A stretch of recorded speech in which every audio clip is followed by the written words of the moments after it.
Finally, narating ko rin ang Alaska sa haba-haba ng oras.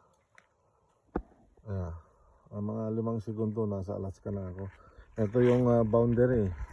So kaya nandyan ang Canadian flag.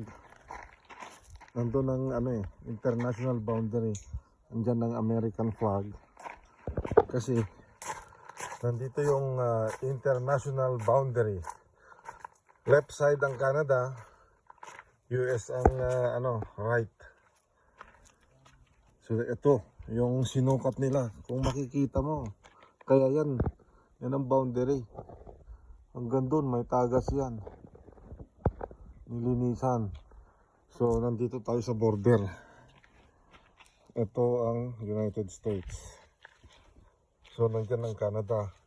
So halos sa ngayon nakaapak ako sa Canada at US.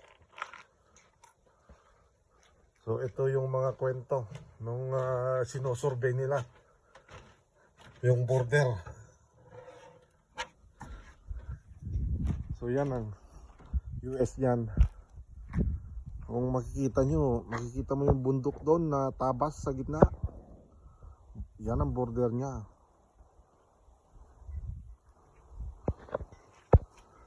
Wow. Amazing.